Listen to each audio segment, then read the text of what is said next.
Awesome. Well, welcome everybody. We are so excited to have you all here today for the Artist Talk with Jennifer Warren. I am Rose, as all of you know, I think. And I am just very quickly going to introduce Jennifer, and then I am going to hand things over to her to give her talk. So, Jennifer Warren attended the Leo Marchutz School of Painting and Drawing during her junior year of college in 2010. Before attending, she knew nothing about oil painting or art in general. The school was life-changing for her because, in her own words, Jennifer said that painting has helped her find her purpose in life. Jennifer's practice is characterized by playfulness, wit, and humor. She explores mixed media and textiles to create paintings that comment on everyday observations. Her work reflects a passion for incorporating imagination and vision to convey human experience. Jennifer is visually inspired by bright colors, interiors and exteriors, retro design, soft textures, and plants. She currently lives in Chicago. Okay, Jennifer, I'm going to hand things over to you. Thank you. That was really nice and official. Hi everyone. So happy to be here. Alan, hi. Oh my gosh, this is so cool. It's been, I think, 16 years since I've had some like formal interaction with the Marchutz School. I know the name is longer. I'm just going to refer to it as the Marchutz School so that I don't get tongue-tied. So in doing this, I want to take this time to talk about what has happened over the last 16 years and how the Marchutz School has influenced my learning and helped me to continue to practice art and bring me to the point that I'm here now, where I am calling myself an artist. I'm making art and showing. Um, and I think just starting with saying like, before I joined or before I went to the Marchutz School, I really didn't have any like formal art training.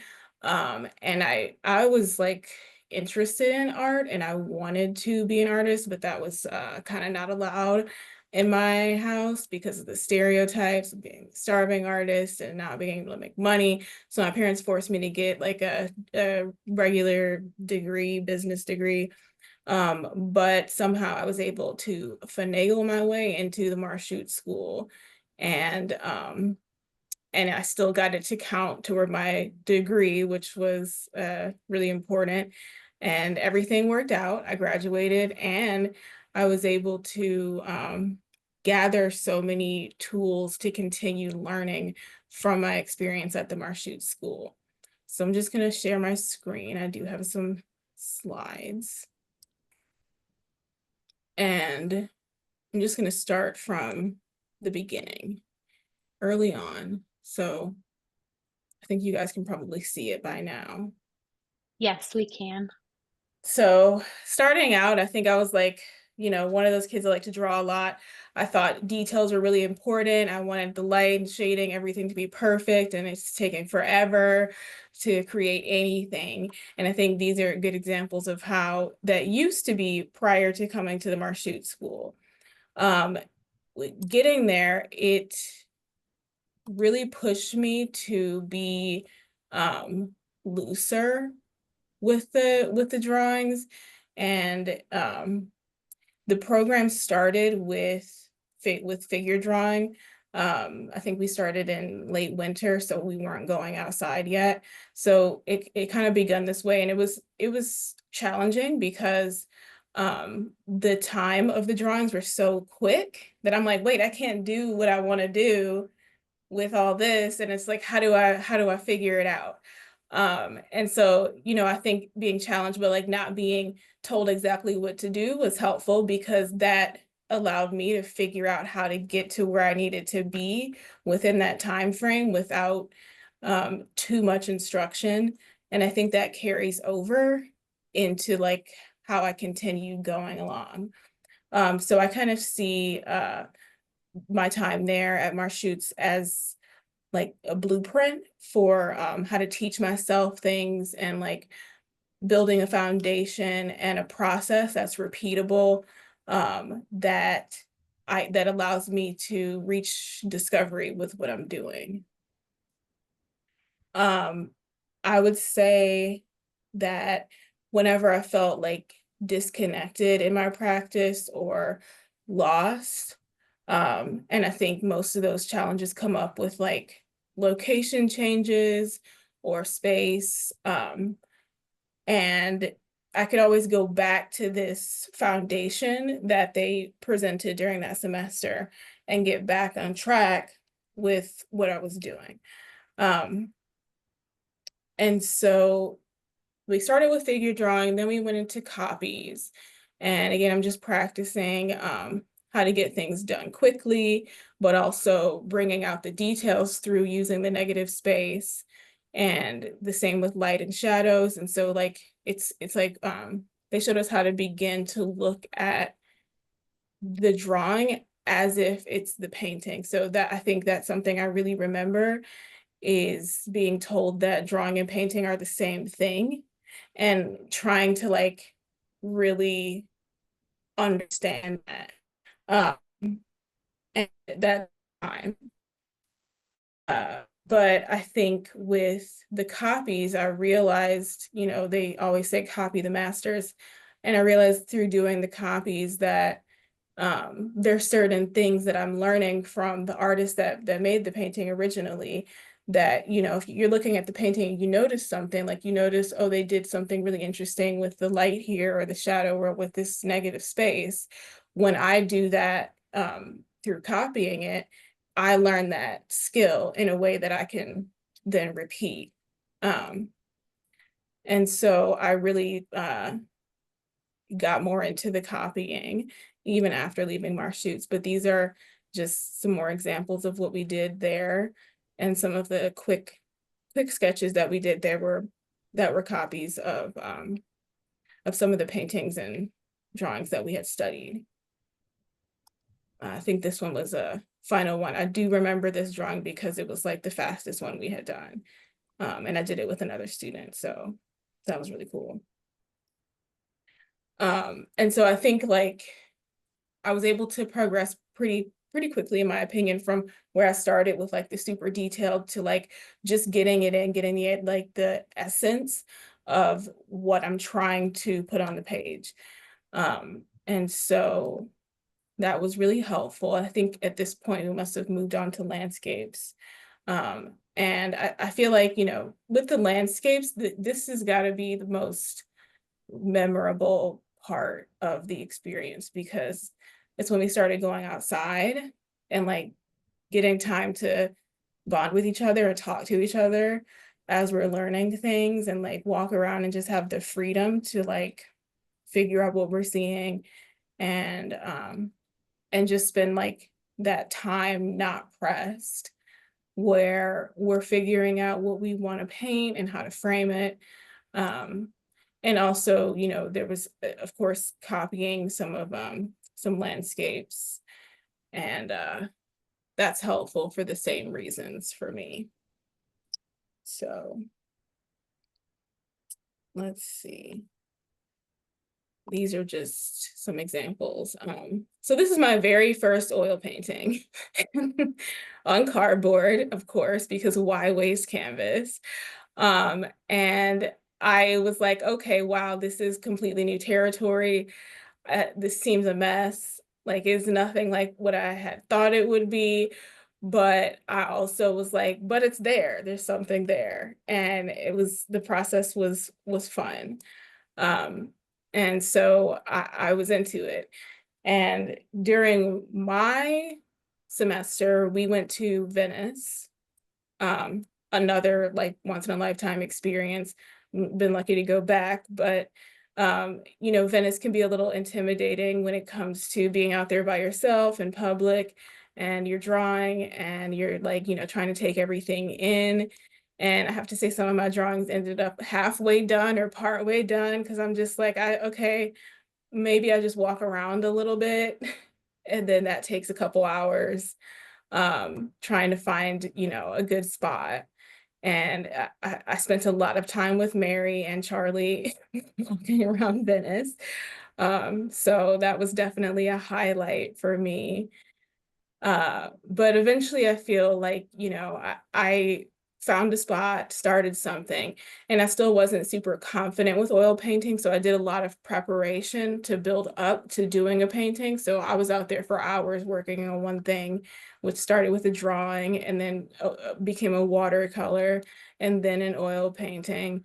And I probably got in two or so of these. I came back with 10 paintings. I can't speak for all 10 of them, but I came back with 10. Some of them were not completely done. Um, in addition to that, I think uh, the colors, like mixing colors, started to become something that I was really getting into, and I think maybe getting like too much into, to the point where like I can't just finish the painting because I need to show every single color that I'm seeing, and that gets overwhelming. But we go forward. So moving on from Marchutz was a wonderful time, but I had to go home, and unfortunately I was not able to go back ever. So once I got home to my parents' house, it really wasn't conducive to doing any kind of art. I kind of felt like I got ripped away from like some place where I was like supposed to be. And I hadn't learned everything I needed to learn. And so I really thought it was important to try to continue doing that. And so for me, that at my parents' house, all I had basically was a sketchbook. So I was like, okay, I'll do some sketches and try to continue this practice. Um, and then I went back to school. My school was in Florida, so I did the same thing there. I'm just, trying to sketch, trying to stay with the program. Um, and using what I have, which is not that much. But I knew that I wanted to keep painting. And I think like at this point, this might be the time when a lot of people kind of just move on with their lives because it's hard to keep going. You don't have everything. It's like when you're at Marchutz, everything is there, everything you need, the easels, the paint, everything, like the space, the ventilation, which is a big deal. Um, and I just didn't have any of that, but I still wanted to give it a try. Um, so I did a couple little paintings while I was in school, but that was kind of toward the end. So after I graduated from college, um, I took a few months not doing that much, and then I ended up moving to Seattle. And that I think presented another challenge because it's the same thing where it's like there's not enough space. I want to continue going, but I need to set it up so that I can continue doing this and continue learning. And so again, I'm going back to the process and back to the foundation that I learned at the Marchute School, which started with doing copies. So I started doing copies again, and just trying to take myself back through parts of the curriculum and continue to like learn from what I'm doing with the copies of the mastered paintings. And I got a little easel that was given to me, which was very nice. And the easel wasn't very nice, but it was nice that it was given to me. Um, and so I'm like, okay, this is what I have. So I'm gonna do some small paintings, and that's what I got. Um, so again, going through and basically I just did paintings and gave them away.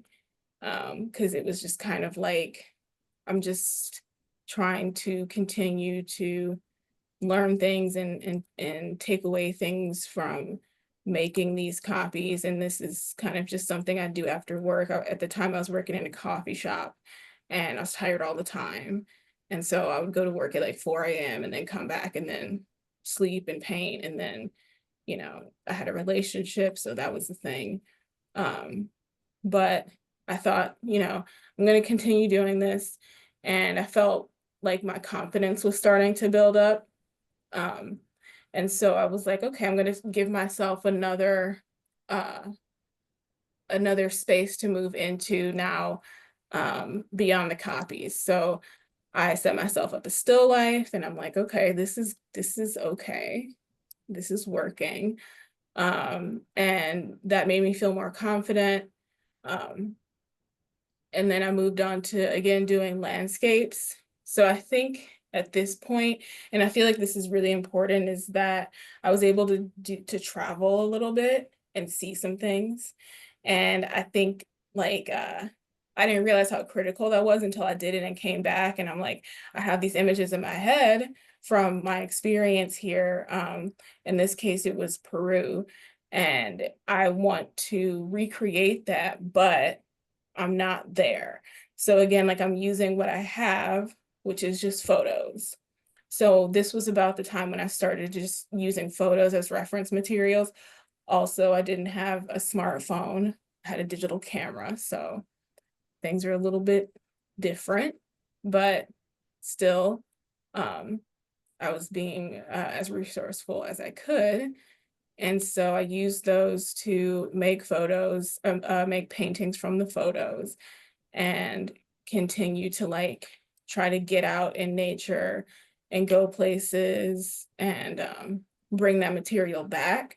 So I think around this time is when I thought like, okay, photography is really important in my practice.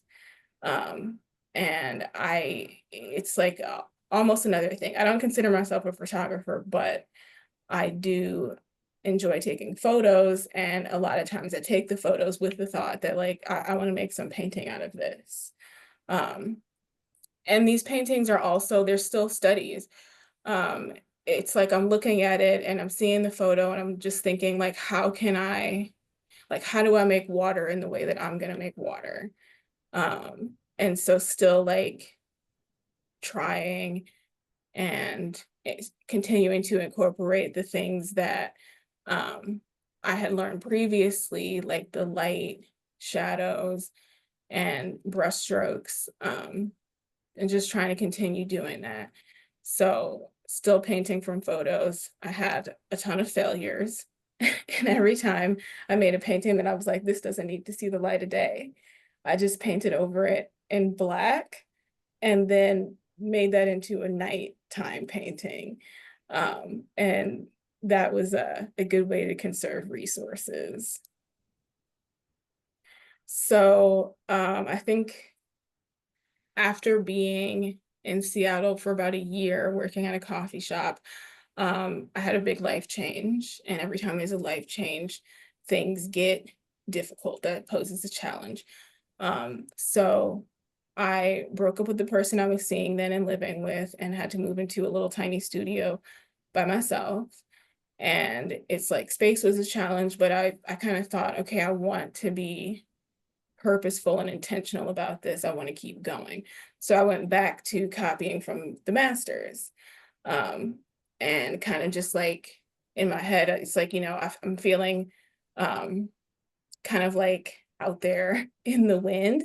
But, as I mentioned, Marchutz is kind of like a blueprint. And so I can go back to the things that started me on this journey. So I purchased a Van Gogh book and started doing the Van Gogh copies and did a lot of these.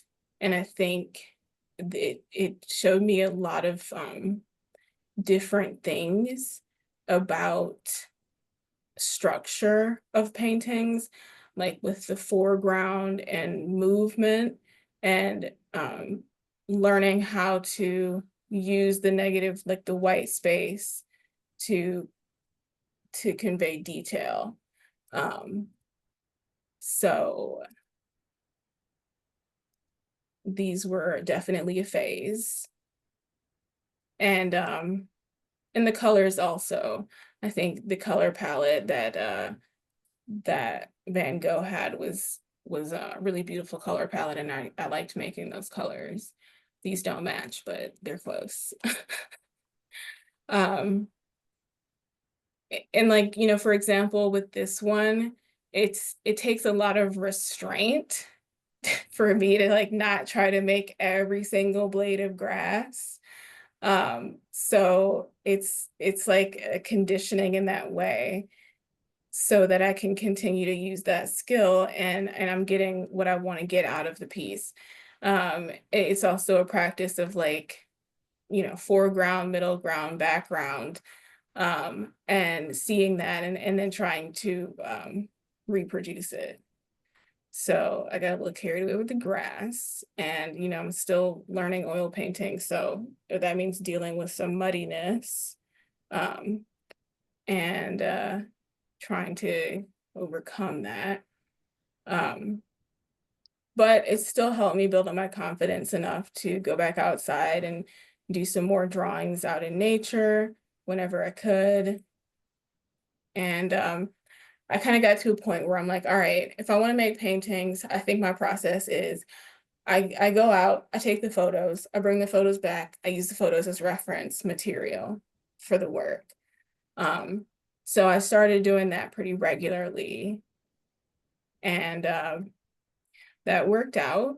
And then I had another big life change. So it's kind of just like every time that happens, there's like a long period where I don't get to do art. It just kind of like stops. And then it's sometimes this like uncertainty can sink in where you feel like I don't even know if I'm good at this anymore. Like I don't know if I know what I'm doing. And so it's always helpful because I have this like process where I'm just like I start the process over. And every time I start the process over, it feels more and more natural. Um, and it's I get more confident. So this time, ended up in a new relationship, still in Seattle, but moved into a new place. So that meant packing up everything and then reestablishing myself in a new situation. And I was able to cut out a corner in the apartment that became my painting space. And at first, all I did was kind of like, I feel like I took a long break, and then coming back, I kind of just wanted to paint. So I started just painting from like memory or imagination, and like doing these scenes from some of the trips I had taken, like backpacking and stuff around the Northwest, and kind of just playing with like different techniques. I think I probably watched some Bob Ross too at this time. And the funny thing about Bob Ross is he uses really large brushes a lot, and I had never done that. So I'm like, I need a big brush, and I got to figure this out. And so I did that. And honestly, the big brush was really interesting. Trying to like incorporate some of his techniques with blending with like the large hard brushes. That was a new thing. So again, it's like I'm able to like add that to my repertoire of skills that I've been establishing by going through this process over and over. And I think like using the big brush helped me to add some kind of depth to the paintings that I couldn't easily achieve before. Um, and so I'm still, painting from imagination, but these are kind of like experimental things. And then I kind of wanted to get into light and shadows. Um, I can't say this is my favorite painting, but it definitely is like a hard study of some light and some shadows from a photo and colors. Also, I think this is around the time where I started to feel like maybe I should try to sell my art, like maybe I can make some money. And I did. And so that was exciting. But also I think being able to sell stuff kind of puts you into a little bit of a different mind frame where I'm like, am I still making stuff to learn and for me, or am I making stuff that I think other people will like and will buy? And at the time, I felt like, okay, maybe it's time to jump ship because I've had a job this whole time. And maybe, if I'm able to sell stuff, I can rely on that. False. No, that did not work for me. Um, I did sell some pieces, but not nearly enough to like, take care of myself. And I've always had to be independent. And so that just it wasn't working. I had to stay at my job. But I did decide to branch out and move to bigger canvases and continue to actually try to sell my work while I'm learning, while I'm continuing to learn. So I think for the first time, I'm like, okay, well, actually, at this point, I feel like I'm coming full circle because I'm going back to extreme details, but I guess in a more efficient way, where it's like I have a better understanding of what I'm doing with the details and what I'm trying to learn from it. And for instance, this painting, I went into it trying to focus on like how do you paint glassware? Like how do you paint things that are transparent? And how do you get small details, intricate details with oil paint? And so I think here that was the practice in this painting.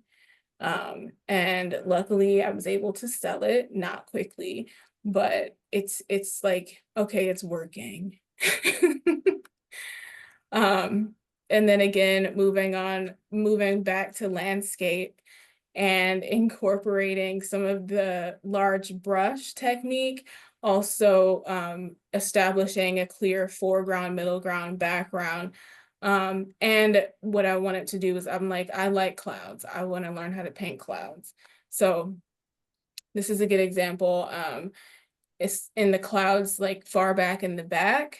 It's like the same like the large brush stroke blending. And then I wanted to figure out a way to get dark clouds in there to show like the storm rolling in over the hills. But I think one of the issues that I was having is like the muddiness, where I want to get these details, but I'm getting too detailed with the trees. And so it's like I have to figure out how to back off of that, at least from my opinion. And my issue also is that everything I'm creating is happening in a silo because I I can I have very little time to spend doing art most days.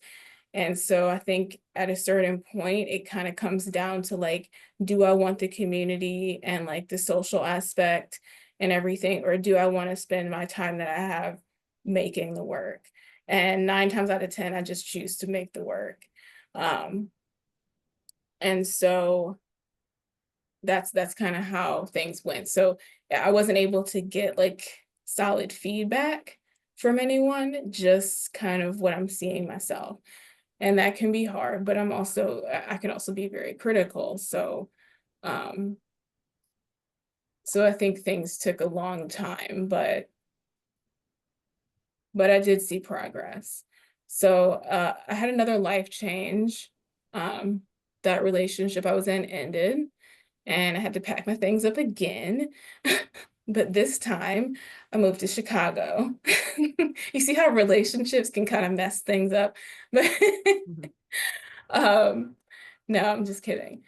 So I decided to move to Chicago because I was like, I really want to take this to the next level. I want to pursue the art seriously, and I want to be in a city where I feel like I have more opportunities. And especially as a Black person, I'm like, this Seattle's like, it's just not it. Um, and so when I moved to Chicago, I had to pack up all my art stuff in Seattle and put it into a storage unit. And so for a year, I was in Chicago with no art supplies at all. And I was working this new job that was like the most demanding I had had yet. And I'm like, trying to navigate through the city as like a single person and take care of myself and do all this and build this new life. And so I just purchased a sketchbook and some pens and started doodling. And I think like the tediousness and like the just, let's see what you get is kind of what happened for a while. And that went on for about a year of just like doodling and making things. And then I'm like, wait, I can make characters and like little worlds and stuff. And so I feel like I kind of just went into like an illustration direction where it's kind of just like, all right, I can't do any painting right now, so this is gonna be the most interesting thing. And this is how I spend my time after work when I'm unwinding and I just want some kind of like tedious detailed activity to get away from like the thoughts and the stress. Um, so I did these again for a year. And then I was able to go to Seattle and pack up my art stuff and get it shipped to Chicago. And when it got there, honestly, I felt like I've been living like half a person this entire time. Like it's like, oh, like the other, I'm whole now all of a sudden, and I didn't realize how much of an impact it had on me to not have access to that, to those supplies and all the things I was using before. So I got it back and I was like, having an itch, and I let me get through this. Sorry, I wasn't going forward as I was talking about these drawings. I'm gonna skip through all of these. So when I got the art supplies or and everything in my easel, it basically took over half of my apartment. And it was like my easel was there and then my bed was right next to it, and that's kind of how it was. So no table, no, I mean, people came over, it's like you can sit on the floor. Um, but I felt like it was a time for me, if I wanted to take it seriously, this was it. So I did some more like imaginative painting because I was still feeling like caught up with like the illustration and the pens and the drawing. And so I translated that into a painting, and I'm like, I want this to be a series. But I have a history of like doing something and I'm like, I want this to be a series. And then I don't make it a series. I just move on to something else. Um, Mhm. and so I did this painting, and I really enjoyed it, but it was kind of like scratching an itch because I just got my things back. Um, and it was like a detailed, tedious activity that I was doing, kind of piggybacking off of the drawings. And this went on, and I don't know. I think that the tedious drawings are therapeutic in a way. And I feel like it's because it allows you to disconnect mentally and not think about that much. And so it's really nice. So I started doing these type of paintings, which I guess are more abstract, but really it's an activity. And then COVID happened.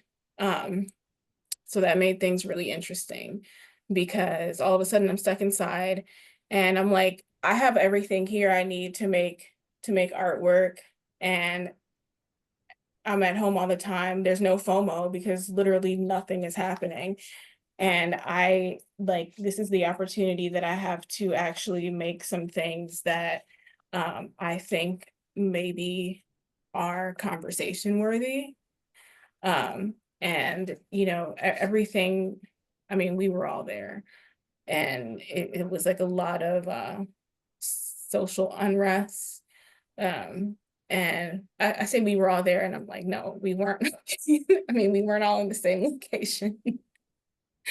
but the point is like everyone had a very similar experience, and there were so many protests, so many things happening, and I kind of just felt like if I'm making art, maybe it should be about something.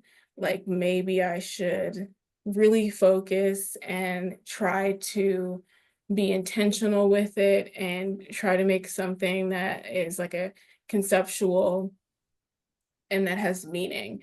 And so I went back and started with um, the drawings again.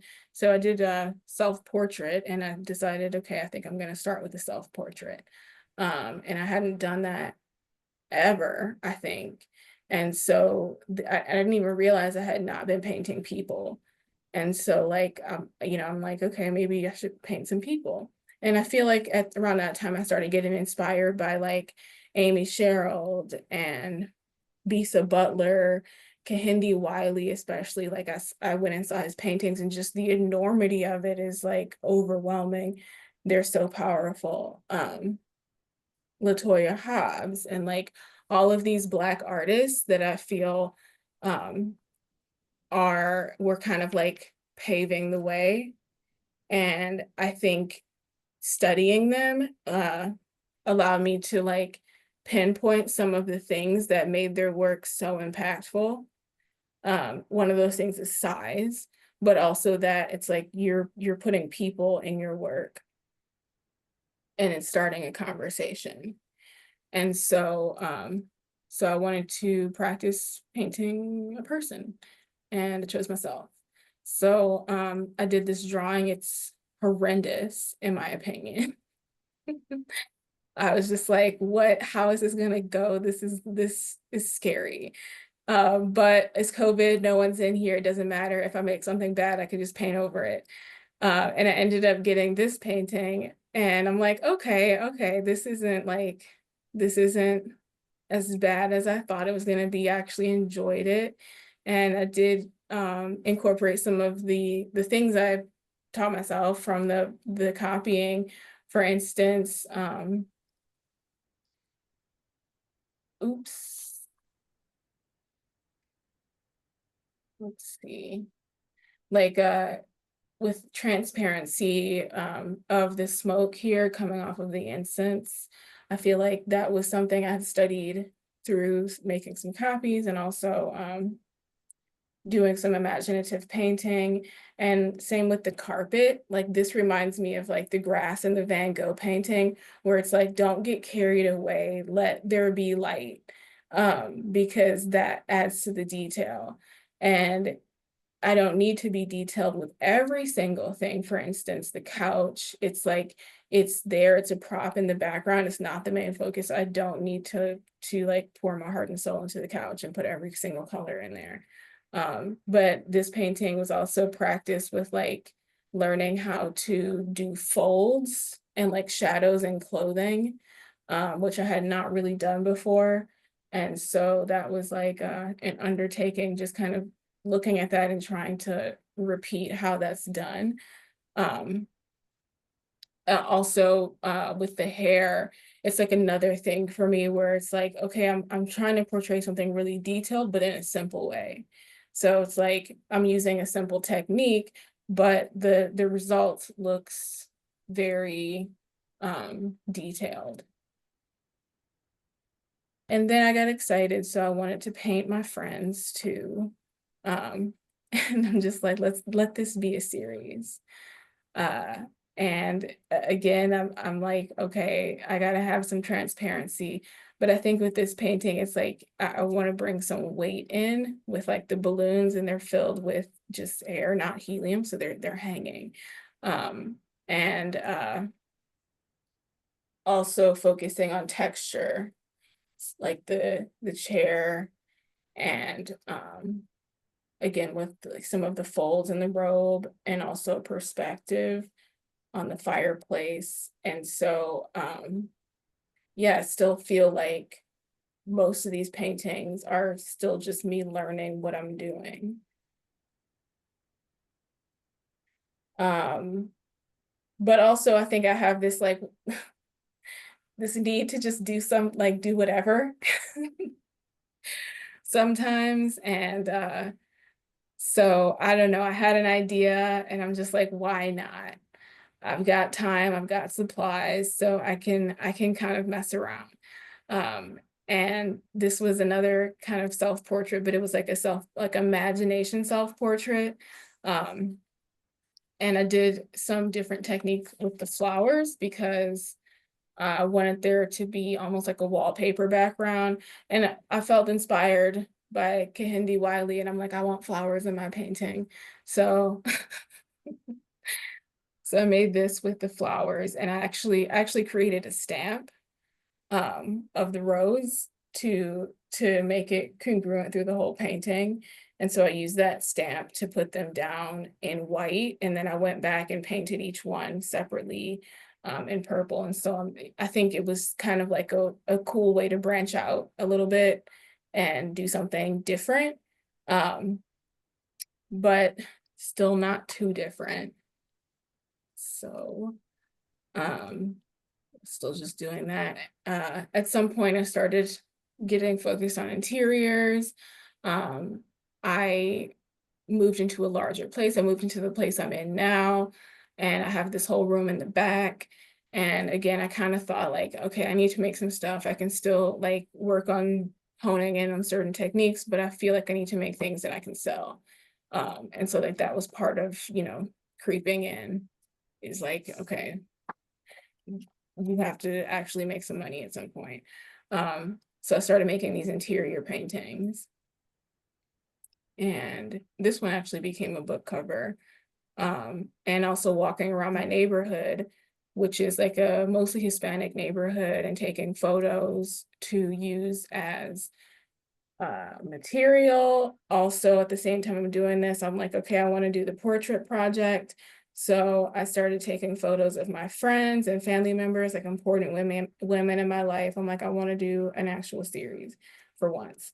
And so I started with my friend Aaliyah. That was the second one. And then I went to Avery, and I'm like, this is a whole thing. The whole process is actually part of it, because I think I probably got more out of taking the photos than I did of the painting, because the process of like being with the women one-on-one and like primping, and it's like making them feel special and loved. And for my family members, I did their makeup. Like my mom and my sister don't wear makeup, and they were just kind of like, wow, like I can look like this. I'm like, yeah. And just giving them an opportunity to see themselves in a different light, or from like my perspective. And you never get that as a person. Like you never get to see yourself from like someone else's perspective. So I felt like doing this project was really special because of the bonding I got to do with the people I chose to paint. And this one, I wanted it to be detailed and closer to like realism. I think I just wanted to bring through the vision that I had and like the scene that I set. And then a cool thing about this that someone else pointed out to me, is that in this painting, there actually are some natural circles that formed that I didn't realize. And I think this one right here around her head is like one of the more, now that it was pointed out to me, I can't unsee it. But I felt like, wow, the training and the process and the discovery is like really, actually starting to come through. And I found out that I'm really into like setting scenes similar to like a still life. It's like I want to prepare the photo the way that I'm envisioning the painting to be. And it's, I'm at a point where I can't just do the painting in one sitting. So I'm doing piece by piece and continuing to apply the same techniques and everything that I've learned, and spending time with these women. I traveled around a little bit to get to see them. And this is just a really special series for me.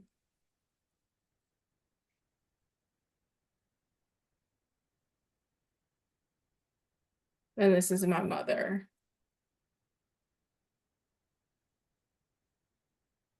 And back to this, I don't know. I always come back to these because they are just a good way, it feels like, to stress relief. So, and also they progressively got larger and larger. So around this time, I think, let's see, okay, we got like, I'm gonna try to wrap it up 5 minutes. So around this time, I think I built a website and social media and started putting my work out there, and started getting noticed a little bit by some people, one of them being Saatchi Art.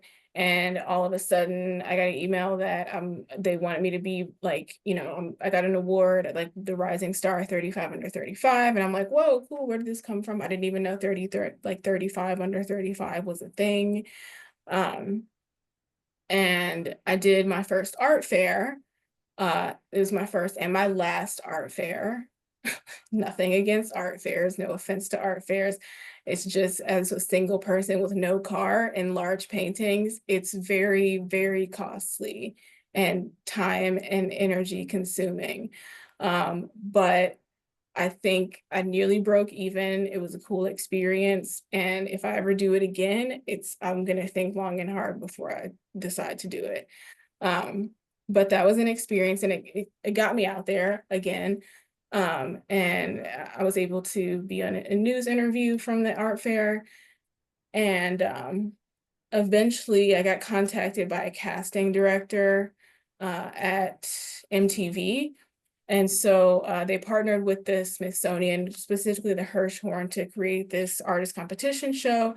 And the way that they found me was through the 30 under 35 list through Saatchi. And so ended up getting cast on the show and did the show. It was a very interesting experience. I don't know that I recommend reality TV for most people, but I don't have any regrets about it. It was definitely something like a once in a lifetime thing. I feel like I have to do this because why wouldn't I? And I met some really great people, one of them being my friend Jamal Barber, who is a printmaker based in Atlanta. And I think being there, I would describe it mostly as a residency because, like I mentioned before, most of my work is done in a silo. So I don't get to interact with a lot of artists on a regular basis. And this was like an intense situation with like highly creative people and this like really intense energy. And I got to see them make art that I had never seen before. So all of a sudden I'm seeing like fabrication and furniture making and painting with acoustic, I think that's the wax, and the printmaking and carving and all of these other things. And I'm just like, this is really cool. This is interesting. And I think I stuck to oil paint because I felt a little bit, I didn't want to branch out too much. And I know that's like, it's like my strong suit. Every piece that we did needed to be done in 16 hours. And so I'm just like, I don't want to do anything that's gonna flop. Um, but I took away a lot of uh like, I guess, interest in new things from that. And it made me want to branch out and kind of go back into an exploratory phase. And so I decided to start doing some mixed media paintings. And with this one in particular, it has different materials sewn onto the canvas. A lot of bloody fingers were had, and PVC, so like plastic. There's also paper, from one of my rose paintings. I printed it out and then cut out the roses and threw those in there. And just like trying to push my creative limits a little bit after seeing some of the things that like, other people are doing and getting to talk with them. Um, Also just some weird stuff. So some, what do you call it, commissions came up. This was part of one of them, where I got to get a little weird. And still painting from photos, but like making some of it uh, with mixed media. So there's some leather in this and some wooden letters sewn on. Just things I think kind of like make it interesting and add to it, but also it's an exploration. And I do get the itch to just go back to normal stuff. And so sometimes I just will just make a painting just to be like, can I still paint? And this is a commission as well. And I made it mixed media by adding in some fabric here and flowers. But still a lot of the techniques that I gained from doing the copies, I use like the metal spoon, like the reflections and the straws and just, the things that kind of that I gathered over the years still get incorporated. Some of this is just fun. I call this the everything in the kitchen sink painting. because I was just like, what can I do? Like, I don't want to like hold back. I have cloth in here. I've got fabric. I've got a bag with some stuff in it and some found objects. Like, what do you do with these little things, these wrenches? I have so many of these wrenches. So I'm like, let me just try to put them on a canvas. And just trying to like, you know, make it a fun exploration. So the last year I was invited to exhibit at Palazzo Bimbo in Venice during the Venice Biennale with a group of other Chicago women artists. And so I was asked to make one piece, and I had 3 weeks, and I'm still on this, you know, mixed media thing. So so I made this, and it's basically just looking down, the view looking down on my bathroom floor. And it incorporates some of the PVC plastic here, which is kind of like folded in and sewn in here in some of these creases. And same thing with the rug. And I'm using sequins to show some water droplets, a bubble on the soap. It's just kind of still exploring things. And the fun part about it is like shopping for new materials outside of paint, like fabrics and like ribbon and stuff, and cotton. I stuffed the shoes with cotton. So I don't know, I think things just got interesting again. But still I go back and do like just some regular stuff, and still trying to like incorporate new things, like some movement here in this painting. And then this is just kind of like just, you know, single session, just do your thing. So I think Jennifer, what size are these paintings? Excuse me. How what big are size? they? So these 2 paintings are I think 2.5, I think they're 24 by 30. Yeah, these are like 24 by 30. The other ones, some of my paintings are 4 by 5 feet. Some of them are pretty large. But I think I try to go as big as I can within the size of the room that I'm in. And my current series basically comes from an early childhood memory. So I wanted to make a full series of maybe at least 9 paintings that center around a Cabbage Patch doll. It was a very early memory of mine is when my mom bought this doll for me, which she did for all of my siblings to teach us empathy. But I was already a very empathetic, like sensitive child. And so I gave like this doll took on an identity. It took on like a spirit, and and to me, I'm like, there's a life in there. Like I wasn't the child that it's like she's talking and she needs to eat, but I'm like, no, she needs to be respected, and she deserves dignity, and she deserves to be treated like like she has a soul. And so I would do things like make clothes for her, because I'm like, babies don't stay babies forever. I'm growing up, she needs to grow up too. And I just like created this idea of a life. Like even now, I'm like, don't punch my doll. It's not, I feel like they can feel it. And as a kid, I felt like that identity was connected to mine. So I only ever played with this doll. I had other dolls, but I didn't mess with them. It was just this one, because I'm like, this one has a soul. And so just on a base level, there's only a couple minutes left. Going through the paintings that I started making with the doll, it's like what I want to bring through is like the life that I see in there, and like show her in a sense of like dignity and respect, but also grown up.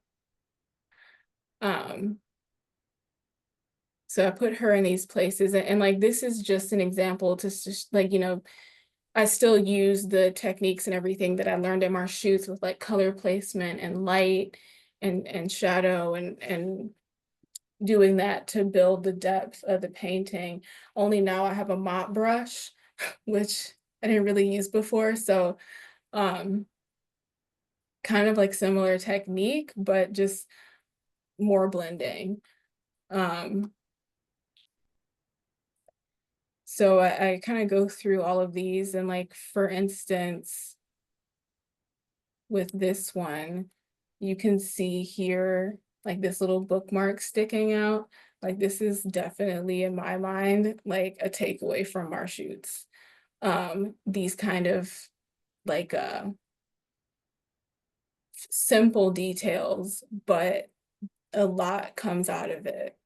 Let's keep going. That feels like the same one. Also just trying to convey some texture through the paint. And this is also scene setting. Let's see. Similarly, placement of the color. I use, going from dark to light to have the details of the hair stand out, but without doing a whole lot of work to be like, I gotta have every single strand of hair. No. But it comes through. And also having access to like the new iPhone. I mean, that has definitely affected my practice. I can do all kinds of things. I can make stickers, like it's just kind of, there's like an endless way to do it. And then sometimes I see something I like this mural, and I just kind of draw all over it, and that kind of becomes the inspiration for another piece, where I'm taking bits and pieces and adding in things, and it's like kind of that imaginative type of like illustration art, but in a painting. And then also just to kind of show like this thing is alive. Like I'm like, that's kind of something I want to bring through, is like, I do see some spirit there. And I do feel like I want to treat my doll, which is a replica of the one that I had when I was younger. It's just, I found this on Etsy from Canada. And I kind of just want to like show that, where it's like, you can't look at this and tell me that this doll doesn't deserve dignity. Okay, I'm gonna come off now. Sorry, I think I went the whole time. I was gonna leave some time, but that took longer than I expected. Oh, don't apologize at all. That was so lovely. Thank you, Jennifer. It is so cool to see all your work over the years and to hear your story. Thank you so much. Little round of applause for Jennifer. I think we do have time for a couple questions. I know we're getting to 11 a.m. my time over here on the West Coast, but does anyone have any questions or comments for Jennifer in the few minutes we have? Jennifer, I'll just start with a comment, and I'm just going to say I just love how you talked about how over the years since you were at Marchutz, your practice, you've always come back to your practice, especially in the copies and the things. You always come back to ground yourself in the practice and return again and again to it. Sort of even when you didn't have the space or the materials or whatever. I just love that you kept trying to learn from what you were doing. And I think you said at one point that everything was a study. And I just love that idea. I think that's so beautiful and so grounded in the sort of Marchutz philosophy. That's so, so wonderful. Thank you. Yeah. I mean, it really did change my life. Like, it kind of established me on this path that it's just kind of like, I don't know how things would have been if I had not gone. So beautiful. Other questions or any comments for Jennifer before we wrap things up? You'll just have to unmute yourself if you do have something to say. Yeah, Alan, I have one go ahead. comment. I love when you talked about your doll having a soul, and it made me, I mean, I didn't know exactly what to say, but your drawings are just magnificent. All of those drawings that you showed.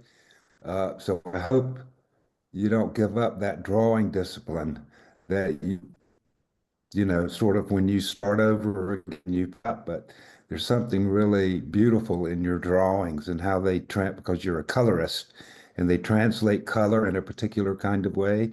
And you've got to really, you're so talented in terms of being able to make things look like they look, and put together a drawing that has a, a nice mise en page. There's a composition to it. You know how to do that, but also there's feeling in the pencil that really resonate with your own eye and your vision. I really found very striking. Yeah, love that, as well as all the other stuff too. But the drawings were just amazing. Thank you. Thank you. I love to like hear feedback. I never get that. You're gonna have to come back, Jennifer.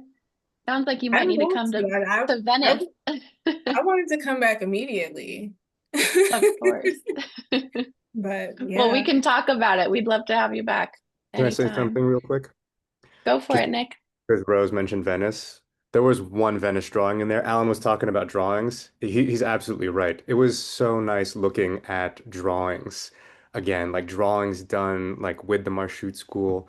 And yeah, some of your Venice work was really stunning. Some of your cityscapes later too, like the Peru stuff, I thought was really, really cool. Yeah, But yeah, I second what Alan says, the drawing. My God. I mean, how you keep up that practice, how you sort of find return to that as your center. Um, yeah, that was really, really heartwarming to see and see with all of you. Thank you. Thank you so much. This makes me feel like I should pull my sketch pad back out. Yeah. Always. Yeah. Well, why don't we wrap things up here if there aren't any last questions or comments? Thank you so much, Jennifer. We so appreciate you taking the time to give this beautiful talk and prepare such a great presentation. We are so grateful to you, and I hope we'll get to see you in X or Venice or somewhere soon. Thank Thank you. you. Thank you so much. Thank you, wait, wait, Jennifer. Thanks, wait, everybody. Jennifer, where are you now? Are you still in Chicago? I didn't Oh yeah, follow I'm in that. You still, Chicago. Yep. you're in Yep. Chicago? Mm-hmm. Yeah. Yeah. Okay. You'll Great. have to get back Great over. town. Yeah. I know. O'Hare You is should do right some there. paint. You'll have to do some paintings of the